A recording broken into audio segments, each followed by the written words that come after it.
Waktu dia tengah tengok TV ni, dia perasan tau, dekat katil dia ni ada satu bahagian tu seolah-olah macam tenggelam, macam ada orang duduk.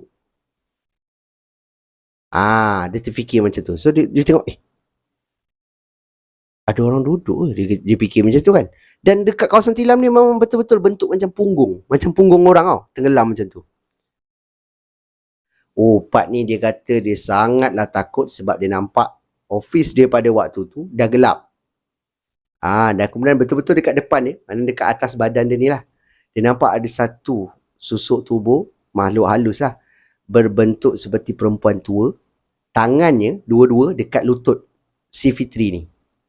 Dan kemudian kepalanya tengah sengit tengok ke arah dia dengan rambut yang panjang. Dia gelakkan dalam tu kakak tu tutup mulut Siti. Kan orang dah cakap jangan buka pintu, tergantung kan. Tiba-tiba ada kepala jengah ke bawah macam tu. Taklah, tadi ada room service lah dekat luar. Ada satu tangan tau, berwarna hitam, keluar daripada. Dia nampak muka makhluk ni tadi. Cubalah buka nak tanya daripada arah saya. Ketiga orang ni berdiri pandang.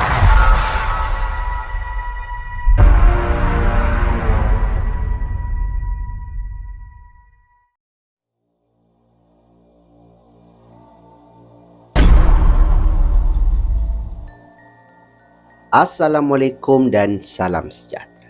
Selamat kita bertemu kembali di dalam satu lagi episod di Sembang Kopi, bertemankan saya, storyteller kegemaran anda, Hanif Abdul Halim. Terima kasih diucapkan kepada anda semua yang dah pun subscribe dan terus menyokong channel saya ini. Dan yang mana anda semua yang baru je sampai ke Sembang Kopi ni pun, saya nak ucapkan selamat datang. Saya doakan anda semua yang menonton video ini dipermudahkan segala urusan anda semua dan dimurahkan rezeki yang barokah. Untuk kisah seram kita pada video kali ini, seperti biasalah saya akan kongsikan beberapa kisah yang dikirimkan kepada saya dan pada saya menarik untuk kita dengarkan. Tapi sebelum saya memulakan apa-apa kisah, ingat, jangan terlalu percaya dengan kisah-kisah seram yang bakal diketengahkan. Anggap sajalah kisah-kisah ini hanyalah satu hiburan semata-mata. Jadi, tanpa membuang masa lagi, get your coffee. Jom, aku story. Wanita misteri di Bangkok, Thailand.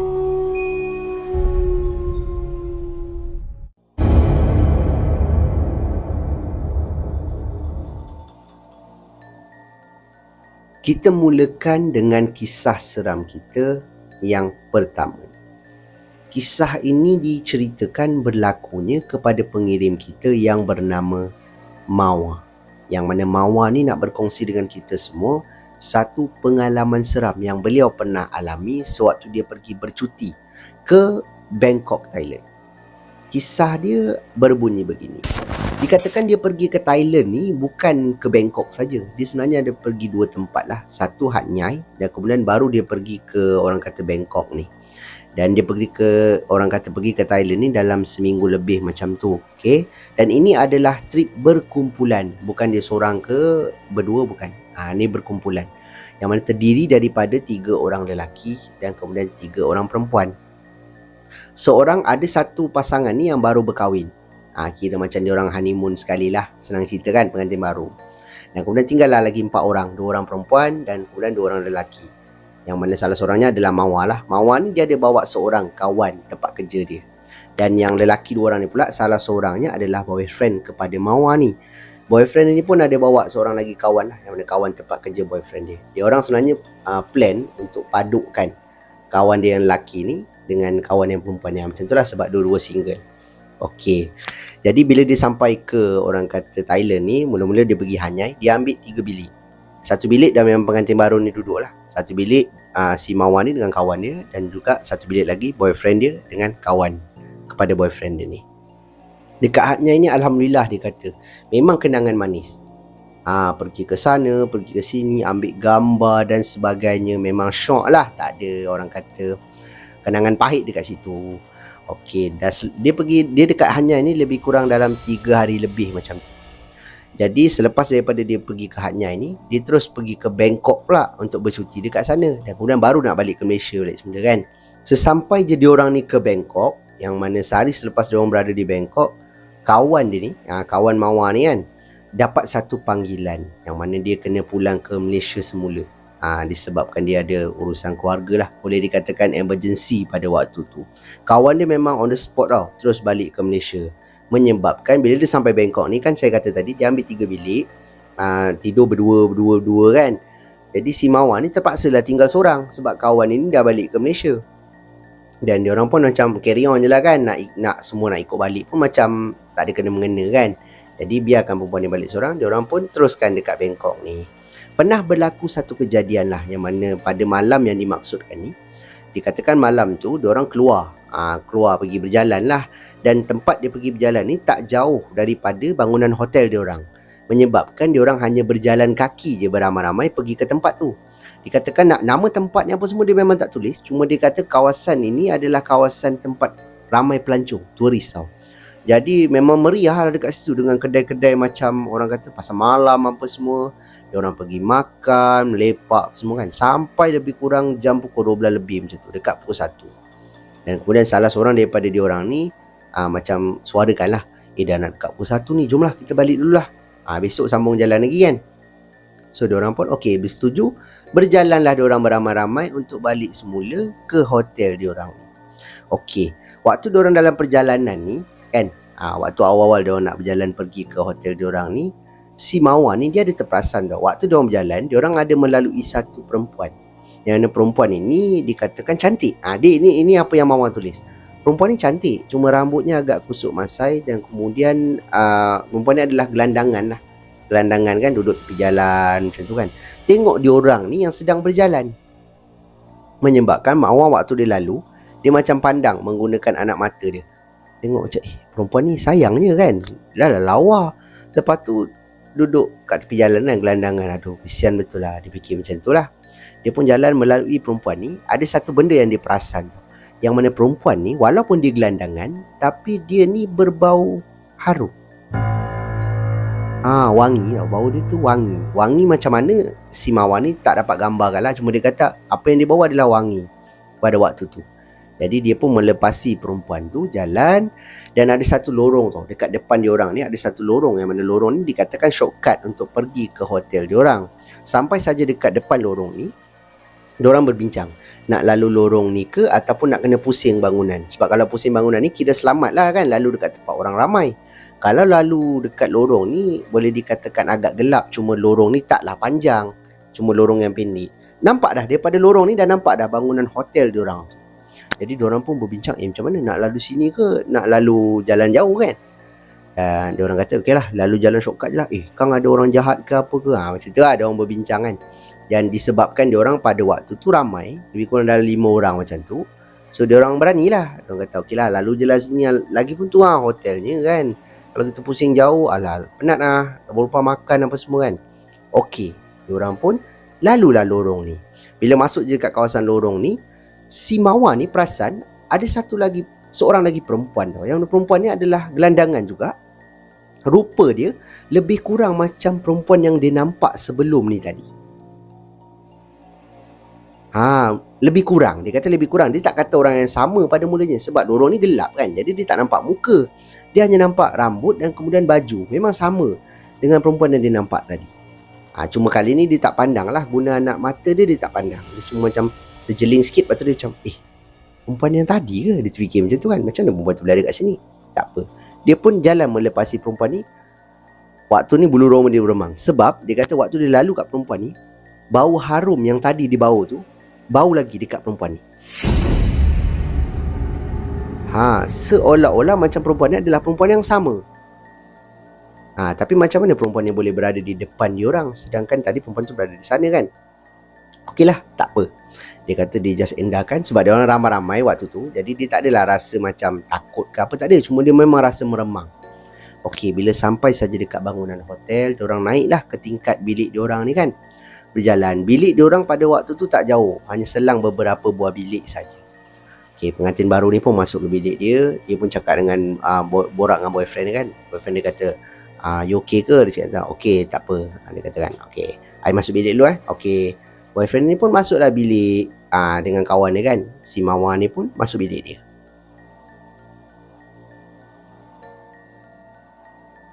Masuk je dekat bilik dia, dia kata badan dia pun dah rasa macam berlengas. Jadi kalau nak terus tidur memang tak selesa lah kan. Siapa yang selesa betul? Jadi dia kata okey lah, dia ambil keputusan untuk mandi terlebih dahulu. Okey, dia pun ambil tuala dan kemudian masuk ke dalam bilik air, mandi. Waktu dia mandi ni, dia kata dia terdengar seolah-olah macam ada, orang kata suara macam barang bergerak, macam ada orang dalam bilik tu. Menyebabkan si Mawar ni beberapa kali buka pintu bilik air dan kemudian jengah tau, tengok dekat luar. Siapa? Okay, tak ada, dia tutup balik. Dia pun mandi. Dia dengar lagi macam ada orang lah, bunyi macam bilik tu ada orang. Dia buka lagi pintu, dengar lagi. Tak ada pula. Waktu dia buka pintu ni, bila dia dengar tu tak ada pula. Okay lah, perasaan dia fikir macam tu. Dia pun selesaikan dia punya mandi tu dan kemudian dia keluar daripada bilik dengan bertuala ni. Dikatakan dia keluar daripada bilik. Part ni dia kata sekali lagi bulu roma dia beremang disebabkan dalam bilik dia ni bau harum. Bau wangi tau. Dan bau ni sama dengan apa yang dia bawa waktu di tengah berjalan. Menyebabkan dia toleh tau. Sekeliling dia, ya betul kan, perempuan ada dalam bilik aku ke? Dia terus terfikir perempuan tu. Sebab bau yang dia bau ni tadi adalah bau yang dia nampak perempuan tu tadi kan. So dia kata, alamak, dia dah rasa macam tak best lah. Alamak, macam mana ni, dah lah aku seorang kan. Okay lah, tak apa. Dia takut lah kalau ada orang pecah masuk bilik dia ke apa. Tapi pintu semua berkunci dengan baik kan. Dia pun pergilah ke arah, orang kata beg dia apa semua, pakai baju. Waktu dia pakai baju ni, dia sedang tengok TV lah waktu tu sambil dia pakai baju kan. Entah macam mana mata dia terperasan tau. Katil dia memang tinggalkan dalam keadaan yang orang kata apa tu, kemas dengan selimutnya apa semua kan. Tapi waktu dia tengah tengok TV ni, dia perasan tau, dekat katil dia ni ada satu bahagian tu seolah-olah macam tenggelam, macam ada orang duduk. Dia terfikir macam tu. So dia tengok, ada orang duduk ke? Dia fikir macam tu kan. Dan dekat kawasan tilam ni memang betul-betul bentuk macam punggung orang tau, tenggelam macam tu.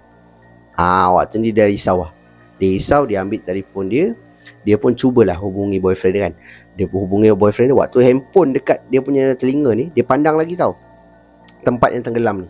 Tiba-tiba tilam ni macam terangkat. Macam ada orang bangun daripada tilam tu. Menyebabkan dia terus keluar daripada bilik. Pada waktu tu dia telefon boyfriend dia. Boyfriend dia keluar daripada bilik. Boyfriend dengan suara pendek ni kan, keluar kata, kenapa yang? Tak, I rasa dalam bilik I ada sesuatu. Dia kata macam tu. Lepas tu boyfriend dia pun masuk bilik dia, apa semua check, memang tak ada apa-apa. Dan kemudian dia takut nak tidur seorang. Dia cakap macam tu. Dan boyfriend dia kata, takkan I nak tidur dengan you agak-agak lah. Dia cakap macam tu kan. I tak cakap pun macam tu. Dia macam bergaduh lah berdua depan bilik. Dan kemudian boyfriend ni terus telefon kawan dia yang pengantin baru tu. Telefon kawan pengantin baru tu, cakap, boleh tak bini kau teman awet aku tidur malam ni? Cakap tu. Kenapa? Tak adalah, dia kata bilik dia macam ada sesuatu. Dia cakap macam tu. Menyebabkan si orang kata bininya kawan dia ni tak nak lah kan. Tak nak lah, bilik tu ada apa. Dia macam takut kan. Tapi Mawar ni memang tak nak tidur seorang tau. Menyebabkan kawan dia ni yang pengantin baru ni lah, lelaki ni kan, yang suaminya keluar daripada bilik dan kata macam ni, tak apa macam ni, kau tidur bilik aku. Dia kata macam tu, Mawar kau tidur bilik aku, kau tidur dengan wife aku tidur bilik engkau. Dia cakap macam tu. Boleh ke? Tak apa, aku tidur bilik engkau. Dan kemudian boyfriend kepada Mawar ni kata, okey aku teman kau tidur, tak ada masalah. Dia kata kan, maknanya dia orang tidur kat bilik tu berdua. Okey, dipendekkan cerita, dia pun tidur dalam bilik tu berdua. Mawar ni terus pergi dekat bilik kawan dia yang pengantin baru tu kan. So dia tidur dengan bini orang tu lah. Okey je malam tu, dah tak ada apa-apa gangguan dekat situ. Dan kemudian keesokan harinya, diorang keluar untuk pergi bersarapan ni. Ada cerita lain tau, yang mana boyfriend dia ni ceritalah dekat diorang waktu dekat meja makan ni. Kata malam yang diorang tidur bilik tu, dikatakan dengar macam-macam bunyi lah. Macam-macam bunyi, macam gangguan-gangguan bunyi. Tapi penampakan memang tak ada gangguan-gangguan bunyi. Macam orang kata cawan bergerak, botol, ada botol air mineral kan selalu ada kan dekat hotel kan.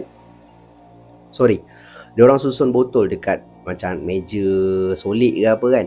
Botol tu jatuh dengan sendiri tengah malam.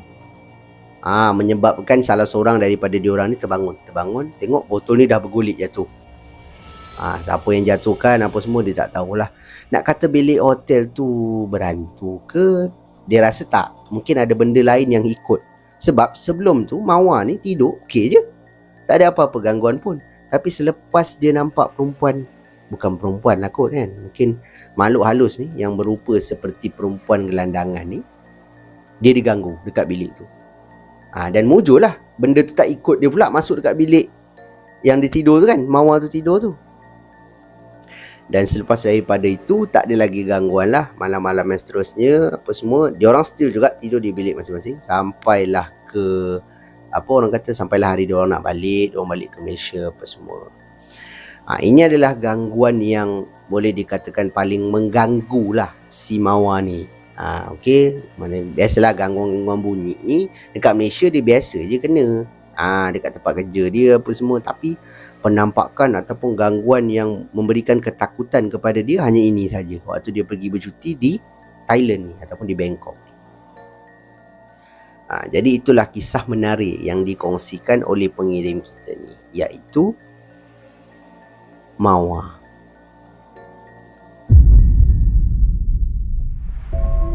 Nenek di dalam hutan.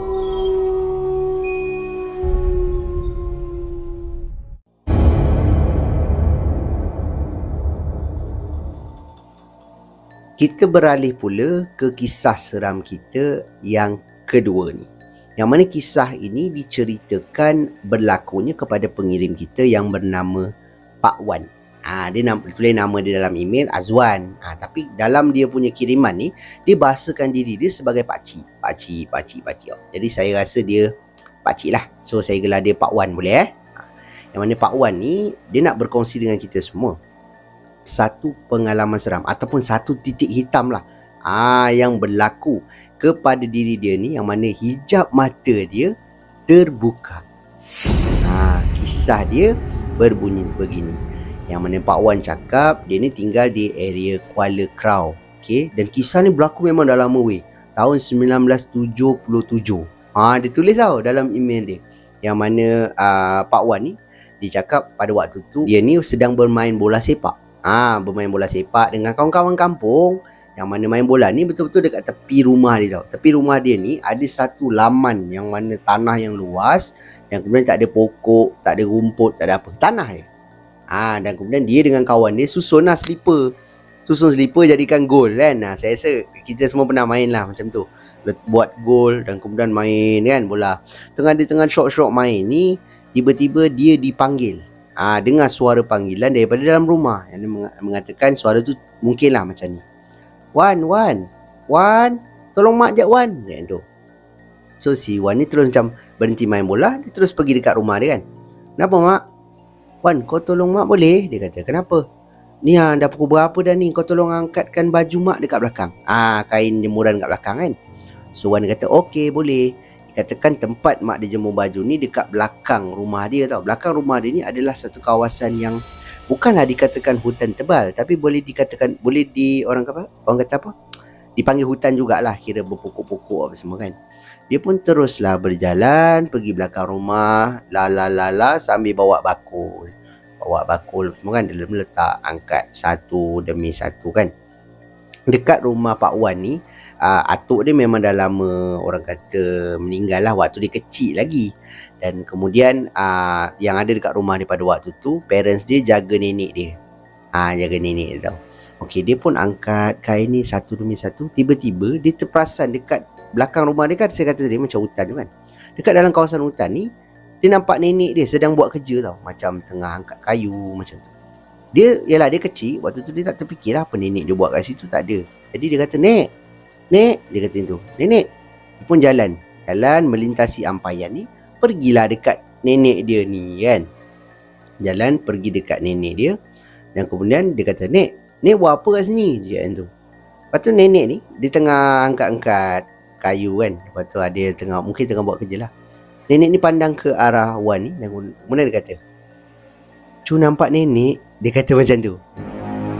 Menyebabkan Wan ni dia terus cakap, "Apa? Nampaklah. Kenapa nenek kat sini?" "Oh tak, nenek tengah ambil ni kayu-kayu ni nak buat masak." Dia cakap macam tu. Dan kemudian Pak Wan ni dia pelik tau. Masak? Nak makan kayu ke? Dia cakap, budak-budak kan. Lepas tu nenek ni kata, "Tak adalah, ni kan nak buat bakar, sekejap lagi kita nak makan." Dia kata macam tu. "Oh iya ke? Cu boleh tolong nenek?" Dia kata macam tu. "Boleh je." Dia kata, "Angkat kayu ni bawa balik ke rumah." Okey. Pak Wan ni pun angkatlah kayu ni, pusinglah menghadap ke rumah dia kan. Dia pusing je ke belakang. Dia kata dia sangat terkejut sebab belakang dia pusing ni kan, sepatutnya nampak rumah dia tau. Tapi dia nampak, apa yang dia nampak pada waktu tu adalah kawasan hutan. Dia tak nampak tau rumah dia dekat mana. Menyebabkan dia peluk kayu ni, dia kata, "Mana rumah? Rumah mana?" Dia kata macam tu. Dia dah macam dekat tengah-tengah hutan. Dan dia pusing balik ke belakang. Nenek ni cakap, "Jom cu, kita balik." Dia cakap macam tu. Dan Pak Wan ni macam okey je lah kan. Nenek ni berjalan semakin masuk ke dalam kawasan hutan tau. Menyebabkan Wan ni dah rasa takut. Meremang lah. Astaghfirullahaladzim. Meremang lah. Ni kacau. Okey, sambung balik. Nenek ni tadi macam nak masuk ke dalam hutan. Menyebabkan Pak Wan ni dia dah jadi takut kan. Jadi dia berhenti dekat situ. Dia hanya menyangkung je. Dia kata dia menyangkung. Dia letak kepala dia tutup. Bukan tutup lah, macam letak dekat bahagian lutut. Korang faham sini macam duduk, lepas tu letak ke lutut macam tu. Dia tak berani bergerak ke mana-mana sebab dia nampak dia macam kat kawasan hutan kan. Sampailah hari dah semakin gelap dan membiru. Langit semakin membiru, maghrib lah. Dan kemudian dia dengarlah suara azan maghrib apa semua kan. Dia diam je dekat situ, Pak Wan cakap. Sebab Pak Wan takut nak bergerak pergi mana-mana. Sambil dia duduk ni, dia dengar lagi suara, "Cu, mainlah kita balik. Cu, mainlah kita balik." Semakin gelap hari pada waktu tu, suara itu semakin menakutkan. Korang dapat gambarkan tak macam mana? Okey, jadi dia pun dengar, dia buat tak tahu je. Dia kata sampailah dia dengar ada suara, Wan. Dia kata, "Wan." Suara tu macam ramai tau. "Wan." Lepas tu ada orang yang mendekati dia lah. Waktu dia angkat kepala dia, dia kata dia nampak adalah ayah dia. Dan kemudian ada seorang lagi pakcik ni yang boleh dikatakan macam mungkin imam ke ustaz macam tu lah, sebab berkupiah apa semua kan. Datang pergi dekat dia dan kemudian dia terus peluk ayah dia. Ayah dia cakap lah dengan dia, "Wan, kau buat apa kat sini?" Wan dia cakap, "Baliklah rumah, kenapa tak balik ni?" Macam marah anak dia kan. Lepas tu Wan ni macam diam je. Ustaz ni pun ataupun imam ni cakap, Dah. Bawa dia balik. Alhamdulillah dah jumpa." Dia cakap macam tu kan. Dia pun sampai dekat rumah dia. Dia kata ramai orang tahu waktu tu. Tapi kebanyakannya lelaki lah. Mungkin ayah dia minta tolong kot untuk cari kan anak dia kat mana. Jadi dia pun masuk dalam rumah. Dia pun cerita dekat mak dia apa yang berlaku. Mak dia cerita kat ayah dia. Dan diorang mula rasa macam perlu berhati-hati lah. Sebab siapa yang si Wan ni jumpa kan. Lepas tu nenek ni pula panggil Wan ni sebagai cucu kan. Tadi saya kata kan, "Cu, mari kita balik cu." Nenek dia tak panggil dia cu. Kan, mesti panggil nama, Wan ke, Azwan ke kan. Jadi dia balik ke rumah. Dia kata nenek dia memang ada kat rumah. Waktu tu nenek dia sangat risau, cucu dia tak balik. Okeylah, kisah yang ini habis kat sini je. Yang mana gangguan yang pada waktu tu lah. Semakin dia membesar, dia kata dia ni mudah macam rasa macam ada sesuatu. Kadang-kadang ternampak kelibat seperti ada orang kata perempuan berjalan. Waktu ni dia dekat sekolah kan. Ada orang lalu dekat koridor. Bila dia pandang, benda ni berlaku tengah hari lalu macam tu kan. Dan kemudian cikgu dia cakap, "Wan, kenapa tengok luar?" Dia kata macam tu kan. "Tengok apa ni? Saya tengah mengajar ni." "Baik cikgu," dia kata kan. Lepas tu kawan dia tegur dia, "Kau tengok apa?" "Aku tengok tadi kan, perempuan lalu tadi tu." Kawan dia cakap, "Perempuan yang mana Wan?" "Tadi, yang lalu tadi tu, baru je dia lalu." "Mana ada orang lalu?" Macam tu kawan dia cakap macam tu. Dia kata kawan dia tak perasan ke, ataupun kawan dia memang tak nampak ke, dia tak tahu.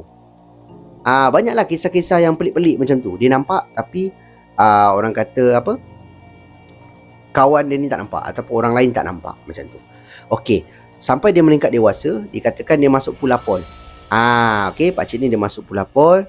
Dan kemudian dia waktu dia dekat dalam kem Pulapol ni, pernah berlaku satu kejadian lah, yang mana dia orang tengah tidur dekat dalam dom. Okey, tengah tidur dekat dalam dom ramai-ramai, dan kemudian ada satu macam in charge ataupun pegawai yang lalu ronda. Tahu ronda dekat kawasan, orang kata koridor ni kan, ronda. Okey, lepas tu nanti kan selang beberapa jam ronda lagi. Yang Wan ni kadang-kadang dia tidur lambat kan. Pak Wan ni dia tidur lambat. Jadi dia nampak lah lalu pegawai lalu. Pernah dia nampak lah. Ini pernah berlaku pada diri dia, yang mana waktu tu dia tak tidur lagi. Dia tengah berbual dengan kawan dia. Kawan dia katil sebelah dengan dia. Dia tengah berbual ni, tiba-tiba dia ternampak ada benda lalu dekat tingkap. Dekat bahagian koridor ni Dia pun pandang. Dia kata, ni pegawai ke? Dia cakap macam tu. Sebab dia nampak kelibat yang lalu ni adalah kelibat satu rambut panjang, perempuan berambut panjang sedang lalu. Macam tu. Menyebabkan dia pandang, dia tengok. Kata kawan dia, "Woi, kau tengok apa? Tu, tadi tu. Siapa tu?" Dia tu kan. "Perempuan mana pula yang lalu dekat kita punya dom ni?" "Perempuan mana, Wan? Tadi tu?" "Kau ni mana ada?" Dia cakap ni. Kat sini kan Wan dia kata, okey, bila kawan dia tak nampak, of course benda ni bukan manusia. Benda ni adalah benda-benda lain lah, yang dia nampak, orang lain tak boleh nampak. Berlaku lagi satu kejadian, yang mana waktu ni dia dah bekerja. Okey, dia dah bekerja, yang mana dia pernah bertugas sebagai anggota polisi dekat Perak pernah, Melaka pernah. Dan kejadian ni berlaku waktu dia berada di Perak.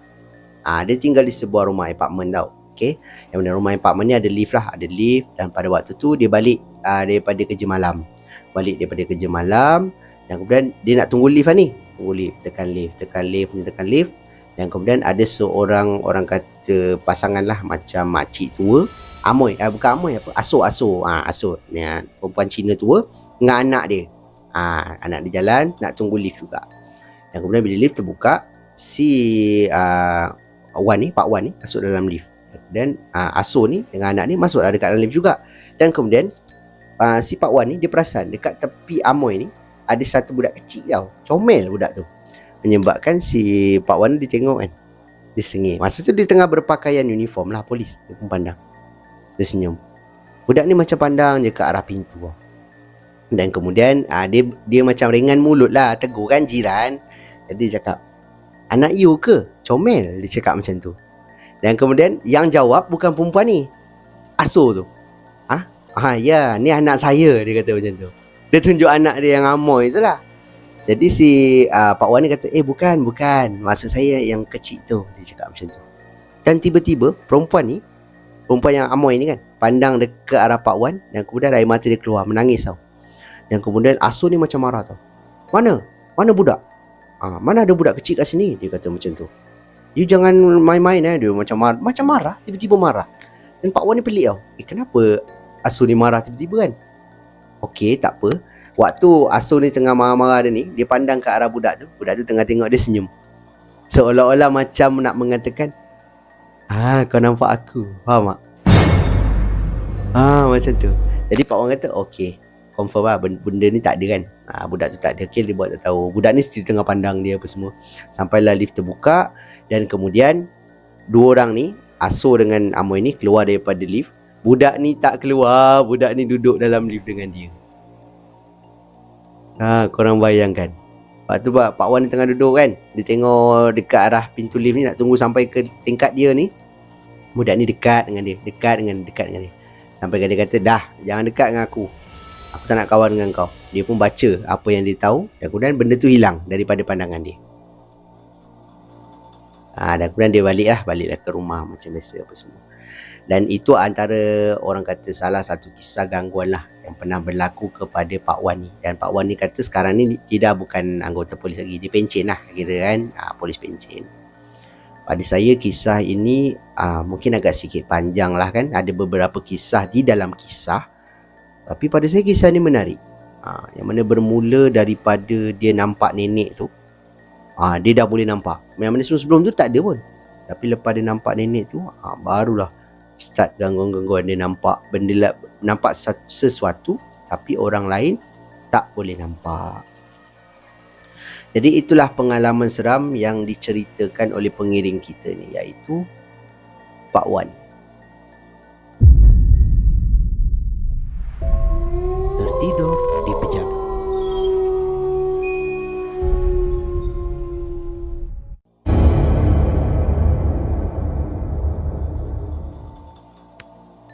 Okey, kita beralih pula ke kisah seram kita yang ketiga. Yang mana kisah ini dikatakan berlakunya kepada pengirim kita yang bernama Fitri. Dan Fitri ni nak berkongsi dengan kita satu pengalaman seram penampakan yang beliau pernah alami sewaktu dia berada di pejabat tempat kerja dia. Kisah dia berbunyi begini. Dikatakan dia ni kerjalah, pejabat dia ni terletak di KL. Nama syarikat dia ke apa dia tak bagi tahu, cuma dia kata syarikat swasta lah di KL. Dia pula rumah dia dekat Serambut. Okey. Pagi tu, yang mana hari tu adalah hari kerja lah. Pagi tu dia bangun daripada tidur dia. Si Fitri ni, dia dah rasa dah badan dia macam tak sedap tau. Macam dah mula macam nak demam lah. Sebab hidung dia dah mula gatal, bersin-bersin macam tu, badan tak rasa berat. Jadi kata, nak MC ke nak masuk pejabat? Dia fikir macam tu.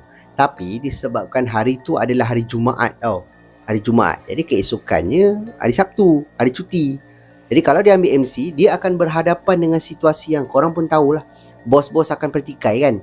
Kenapa MC hari Jumaat lah, macam saja-saja ambil MC lah. Sebab Sabtu tu cuti, dia malas nak berhadapan dengan situasi macam tu. Dia pun siap juga pakai baju, terus masuk ke pejabat, si Fitri ni. Okay, sampai saja ke pejabat, dia mulakan kerja macam biasa. Dan semakin nak sampai ke tengah hari, Fitri rasa badan dia ni semakin, orang kata, teruk tau. Badan dia, orang kata, dah mula macam nak panas. Hidung dia dah mula, nafas dah mula panas, berair. Jadi dia kata, tak boleh lah, badan memang panas sangat ni kan, nak buat macam mana. Sampai tengah hari, dia pun pergilah solat Jumaat. Balik daripada solat Jumaat ni, dikatakan dia punya keadaan ni makin teruk. Disebabkan sampai sakit kepala, macam nak migraine.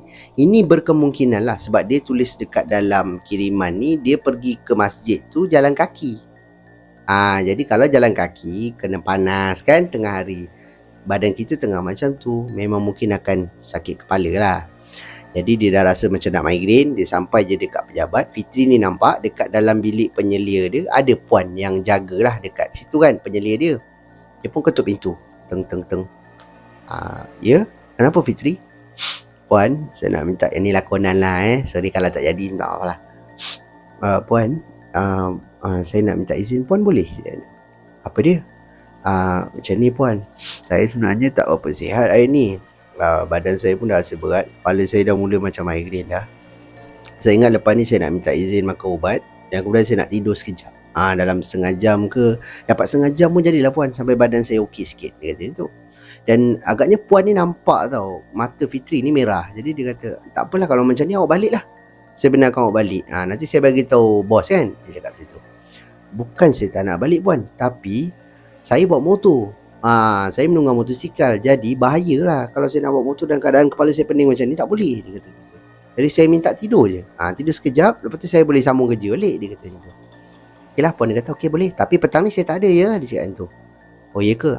Kalau tak awak balik awal lah, awak suruhlah siapa-siapa nanti kunci pejabat, dia cakap macam tu. Okey puan, tak apa. Okey petang ni saya tak ada, saya keluar. Saya ada pergi urusan hospital lah, dia cakap macam tu. Okey. Si Fitrin pun pergilah kat tempat duduk dia. Sebelum tu dia pergi kat first aid dulu. Dia ambil Panadol 2 biji, dia telan dan kemudian dia duduk dekat meja dia. Dia cuba nak tidur. Tapi dalam keadaan office dia yang terang pada waktu tu, dia tak boleh nak tidur kan. Dia masuklah bawah meja. Yang mana kepala dia berada di bawah meja, kaki dia melunjur keluar. Okey, dia pun letak tangan dia dekat mata, pejamkan mata. Dia tertidur dan kemudian dia tersedar daripada tidur dia sebab dia dengar bunyi telefon. Bunyi telefon tau. Telefon dia letak dekat bawah meja, ada satu macam laci. Ini apa yang dia tulis lah, dia letak dekat situ. Telefon dia berdering, macam ada orang panggil, orang call. Jadi dia tersedar tu, dia cuba nak angkat tangan daripada mata dia, tapi tangan dia ni seolah-olah macam keras. Yang kemudian kaki dia tak boleh bergerak. Dia kata, kenapa badan aku tak boleh gerak ni? Dia kata macam tu kan. Dia cuba, astagfirullahalazim, astagfirullahalazim, Allahu Akbar, Allahu Akbar, dia kata macam tu. Dan kemudian tangan dia boleh angkat sikit dan mata dia boleh terbuka lah. Oh, part ni dia kata dia sangatlah takut sebab dia nampak office dia pada waktu tu dah gelap. Dan kemudian betul-betul dekat depan dia, mana dekat atas badan dia ni lah, dia nampak ada satu susuk tubuh makhluk halus lah, berbentuk seperti perempuan tua. Tangannya dua-dua dekat lutut si Fitri ni. Dan kemudian kepalanya tengah sengit tengok ke arah dia dengan rambut yang panjang.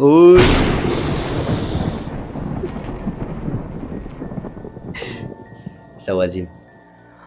Rambut dia panjang, tengok je tu. Tangan pegang kat lutut. Bayangkan. Dia kata waktu tu dia angkat tangan dia sikit je, dapat tengok, dia kata depan jam mata dia, Allahu Akbar, Allahu Akbar, Allahu Akbar. Dia cakap dekat mulut dia kan. Sampailah dia rasa tangan dia boleh lepas, kaki dia boleh lepas, benda tu dah tak ada. Dia bangun, bingkas bangun, kepala dia terantuk dekat meja ni.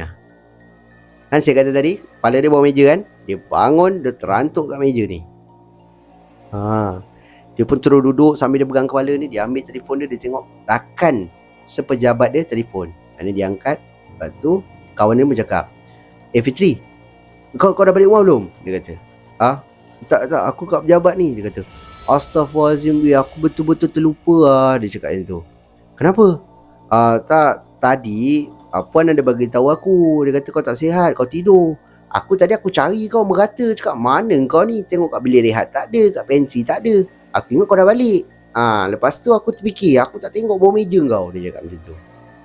Dan si Fitri ni kata, tak apa, aku dah bangun ni. Dia pun okey, tutup okey. Dia pun tutup telefon. Dia tengok jam dekat telefon dia waktu tu dah pukul 8.10 minit malam. Jadi dia pun bangun, keluar daripada meja ni. Dia kata office memang dah gelap gila waktu tu. Dia dengan perasaan takut, dengan perasaan cemas bercampur lah, berceramuk kan. Dia pun bangun, keluar daripada pejabat dia. Dia kata waktu dia nak keluar, dia kena melalui satu pintu, yang mana pintu ni adalah pintu kaca lah. Dia nak keluar ni, waktu dia tolak-tolak, pintu ni pula terkunci.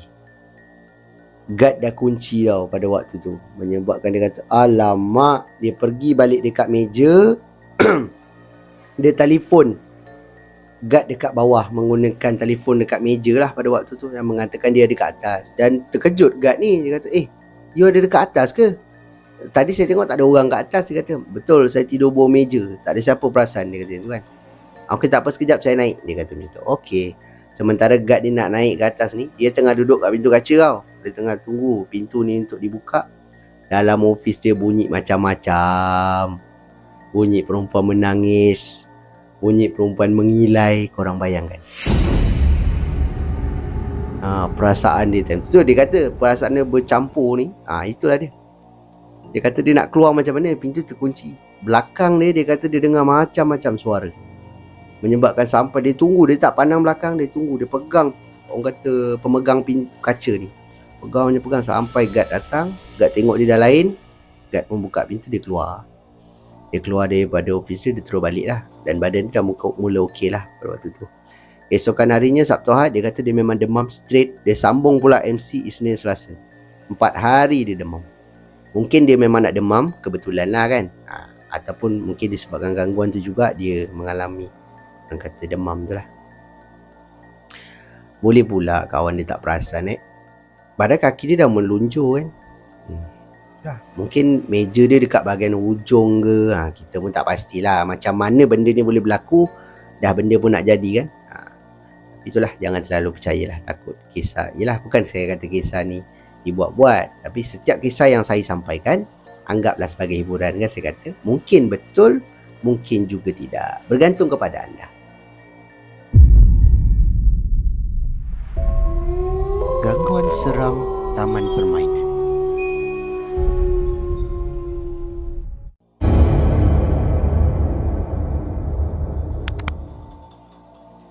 Kisah seram kita yang keempat ni pula diceritakan oleh pengirim kita yang bernama Yuna. Yang mana Yuna ni nak berkongsi dengan kita semua satu pengalaman seram. Bukanlah penampakan, tapi hanyalah kisah seram gangguan yang dia pernah alami sewaktu dia menghantar adik dia pergi mengaji di taman perumahan dia.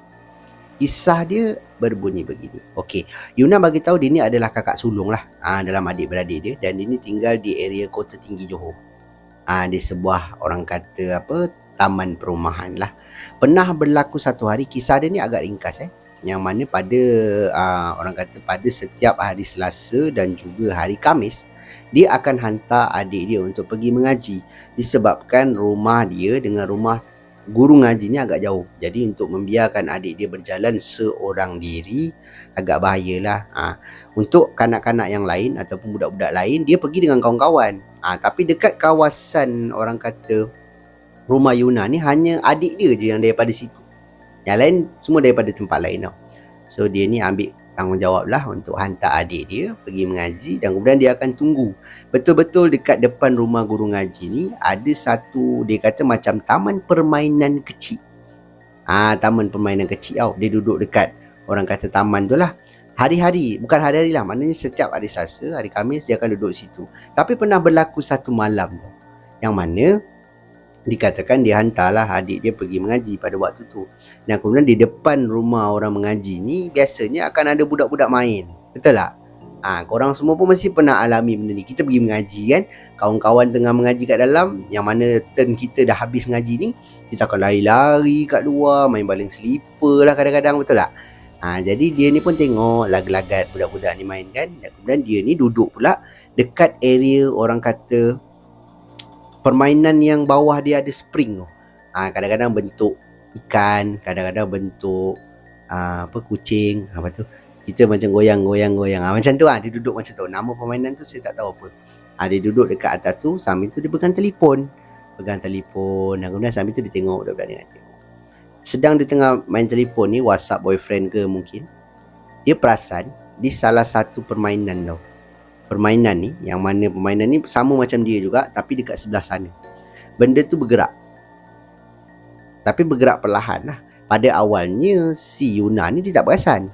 Jadi dia main telefon, lepas tu bila dia terperasan yang benda tu bergerak, dia pandang.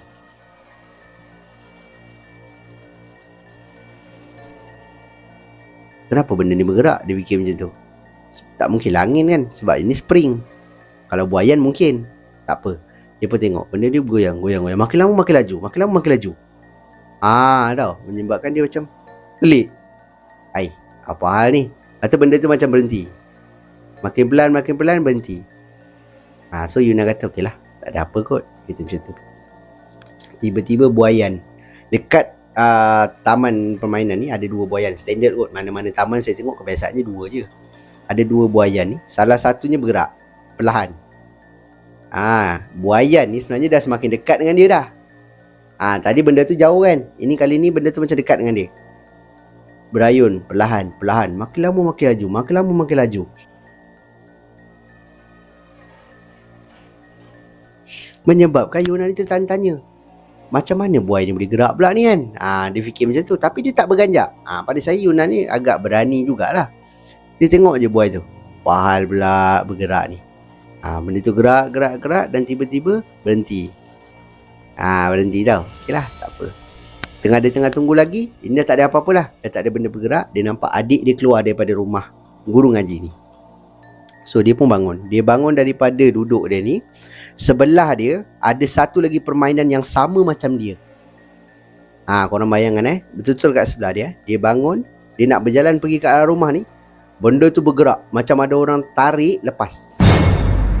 Dia macam ni kan, tung macam tu bergerak, menyebabkan Yuna ni jalan laju terus pergi dekat adik dia, dan kemudian pandang ke arah taman ni. Benda tu bergerak. Part tu dia kata, dia terus pimpin adik dia, kata jom kita balik. Dia cakap macam tu kan. Adik dia pun okey, pimpin adik dia. Dia tengah nak jalan ni, dia dengar ada suara budak dekat belakang. Budak yang main ramai-ramai ni.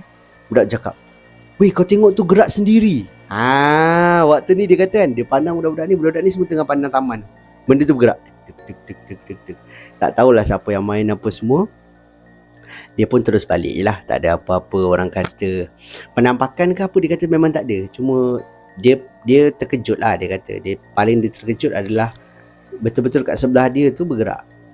Yang jauh ni dia okey lagi, tapi Tapi kalau daripada awal dia kata yang sebelah dia bergerak, dia akan terus jauh lah. Dia takkan duduk dekat situ. Tapi kalau orang yang penakut lah kan, dah nampak gerak yang sana pun dah lari dah kan. Dia ni pada saya berani lah buat benda tu gerak. Tiba-tiba buayan pula bergerak. Kau boleh diam lagi kat situ. Oh, hebat. Steady Itulah pengalaman seram ringkas yang diceritakan oleh pengirim kita ni, iaitu Yuna.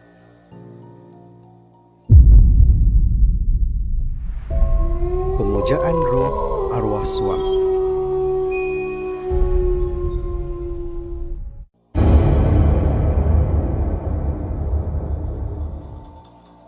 Sampailah masa untuk kisah seram kita yang terakhir untuk video kita pada kali ini.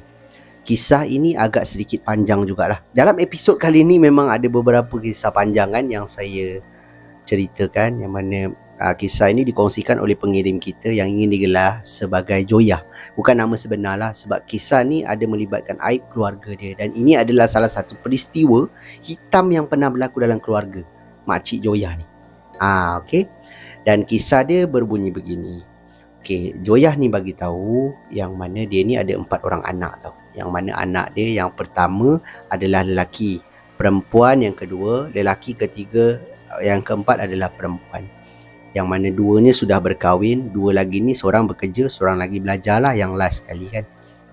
Pernah berlaku satu hari tu yang mana menantu dia, suami kepada anak dia yang perempuan nombor 2 ni, meninggal dunia disebabkan kemalangan motosikal balik daripada kerja. Anak dia ni tinggal di Melaka, dekat mana dia tak bagi tahu secara tepat lah. Dan Makcik Joyah ni pula dia tinggal di Johor tau. Okey, waktu menantu dia ni meninggal, anak dia memang sangat-sangat depression, orang kata banyak menyendiri, macam nak gila pun ada. Sebab anak dia ni kahwin lambat. Anak dia ni orang yang berkerjaya lah, senang cerita, kerjanya bagus. Dan dia kahwin pada usia dia 33 tahun. Suami dia pula muda 2 tahun daripada dia. So dia memang sayang lah dengan suami dia kan. Suami dia pun sebenarnya bukan orang Melaka, tapi suami dia ikut anak dia duduk kat Melaka. Korang bayangkan lah sampai ke tahap itu.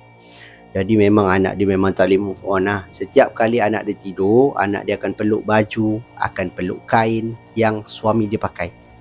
Maknanya menantu dia lah kan, menantu dia pakai.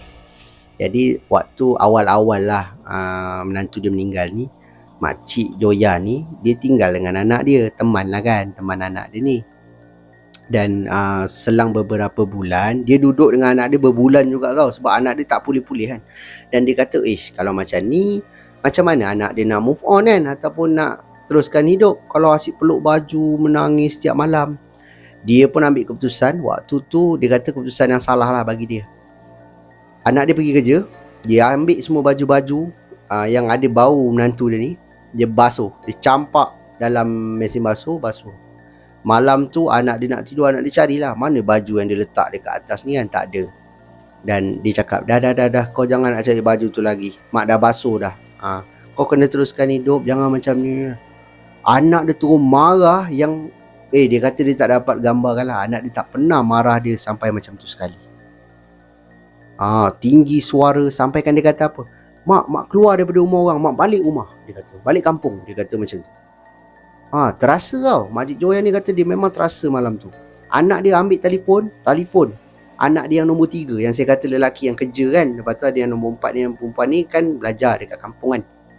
Dia telefon anak makcik ni yang nombor 3, kau datang sini, kau ambil mak. Dia kata, aku tak nak mak duduk dengan aku, kau ambil orang tua ni. Dia kata macam tu. Siapa mak mana yang tak terasa kan. Menyebabkan dia balik juga kampung. Dan kemudian waktu dia dekat kampung ni, dia duduk terfikir tau. Sebab dia dinasihatilah oleh anak yang pertama, anak dia nombor 3, anak nombor 4 kan. Kenapa mak basuh macam tu, drastik sangat.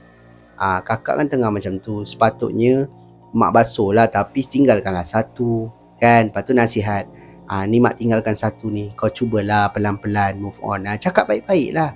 Ini drastik sangat kau buat, mak buat macam tu. Memanglah kakak marah. Lepas tu makcik ni mula terfikir, Makcik Joyah ni lah, anak aku tak pernah marah aku macam tu. Anak aku bukan jenis tinggi suara dengan aku, tapi macam mana malam tu dia boleh buat macam tu. Maknanya di luar kawalan lah. Dia pun ambil telefon. Selanglah beberapa hari lepas dia terfikir tu, dia ambil telefon. Dia nak telefon anak dia.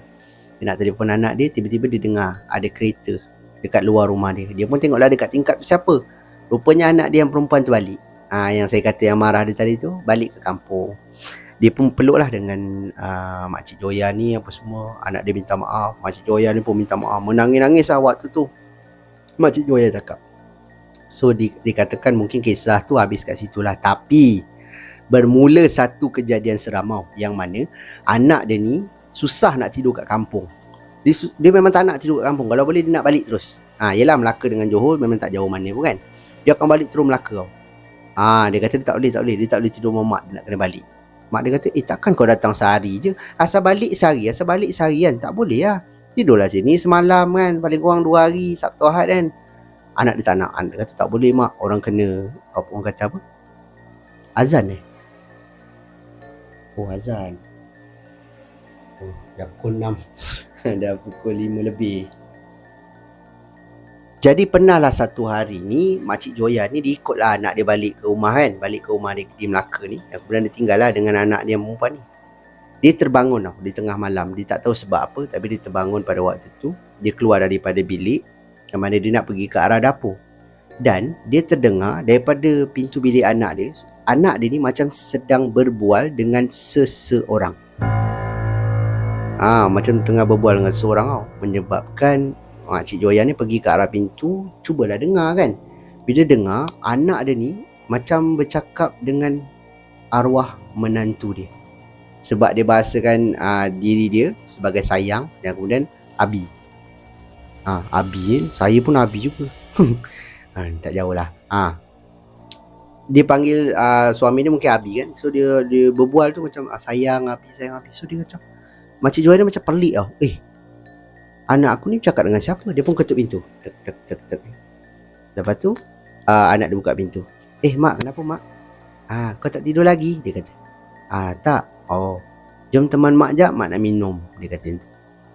Okey, jap lagi orang keluar dia cakap macam tu. Okey. Makcik Joya ni pun terus pergi ke dapur buat air. Sambil dia buat air ni kan, anak dia pun pergi dapur. Dia pun berbual dengan anak dia. Lepas tu dia kata, kau bercakap dengan siapa? Cakap, mana ada. Orang dah nak tidur dah tadi, dia kata. Lepas tu mak kejut. Ya ke? Mak macam dengar ada suara kau macam bercakap dengan orang. Tak adalah. Mana ada. Dia kata macam tu. Dia macam cuba nak ngelak kan. Jadi Makcik Joya dah rasa pelik lah. Dah rasa lain. Okey, pernah satu malam ni Makcik Joya dapat tangkap anak dia. Yang mana anak dia punya pintu tak kunci pada waktu tu. Anak dia tengah berbual ni. Tengah malam.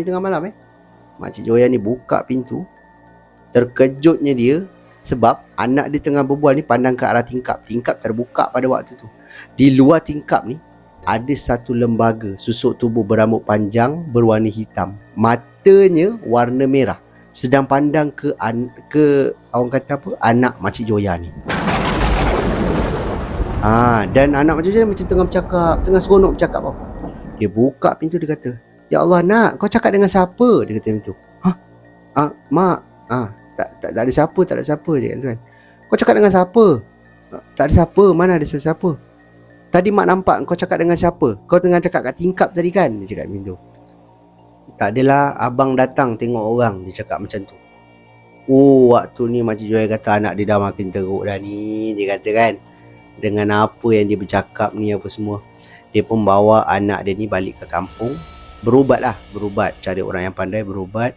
Dan dikatakan anak dia ni adalah jumpa dengan orang yang mungkin bukanlah pandai, dukun ke mungkin macam tu. Cuba untuk serulah menantu dia ni hidup balik. Macam tu lah, lebih kurang macam tu lah. Jadi benda tu datang, memang betul datang melawat anak Makcik Joya ni setiap malam.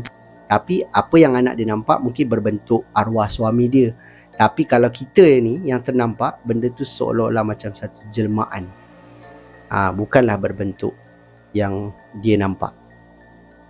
Dan dipendekkan cerita, berubat, anak dia memang meracau apa semua kan. Sebab mungkin benda tu dah ni dengan dia. Dan semakin lama anak dia semakin pulih dah. Dan sampai sekarang anak dia still lagi okey. Dah tak adalah macam sedih sangat ke apa, tak ada. Tapi itulah, pada dia ini adalah kesilapan pada diri Makcik Joya ni lah. Kesilapan dia di situ. Kesilapan anak dia pula ialah buat benda-benda syirik ni kan. Benda tu mana dah tentulah dah boleh hidup balik kan. Tapi kita tak duduk dalam tempat dia, kita tak tahulah. Tapi Makcik Joya kata mungkin kalau dia tak buat macam tu, dia tak direct basuh semua, benda ni takkan berlaku. Dia seletakkan kesalahan itu kepada diri dia lah. Ini kisah ni pada saya bukanlah satu kisah yang sangat menyeramkan, tetapi kisah ini boleh diambil iktibarnya. Yang mana kita sebagai seorang mak ataupun ayah, jangan terlalu kena memahami anak lah. Jangan buat macam apa yang makcik ni buat. Terus direct macam tu tak boleh. Kita kena bercakap, bagi dia semangat. Dia waktu tu tengah tak stabil sebenarnya emosi dia. Jadi bila dia buat macam tu, itulah tiba-tiba anak dia boleh jadi marah dengan mak dia kan. Sedangkan anak dia tak macam tu sebelum tu. Tapi boleh jadi marah sebab tu. Sebab apa? Sebab dia tak apa-apa. Dan itulah, sekiranya kita berada di tempat anak dia pula, orang dah tak ada, tolonglah move on, doakan yang baik-baik untuk arwah kan. Janganlah seru apa semua. Memang takkan hidup balik. Kalau hidup yang datang tu pun bukan arwah. Pastinya benda-benda lain yang dihantar oleh orang tu untuk jadi pendamping kita dah jadi satu hal pula. Benda lain pula yang jadi. Betul tak? Itulah pengalaman seram yang diceritakan oleh pengirim kita, iaitu Makcik Joya.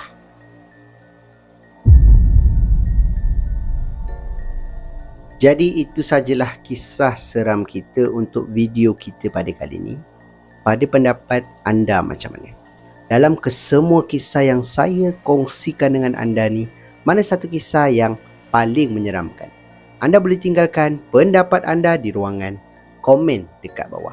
Dan yang mana anda semua yang ada kisah-kisah seram dan sudi berkongsi dengan saya dan juga semua penonton Sembang Kopi, anda bolehlah kirimkan ke alamat email Sembang Kopi ataupun Telegram Sembang Kopi, yang mana alamat email dan juga link Telegram saya memang dah tinggalkan siap-siap di ruangan description dekat bawah. Terima kasih diucapkan kepada anda semua yang sudi menonton video saya daripada mula sampailah ke hujung ni.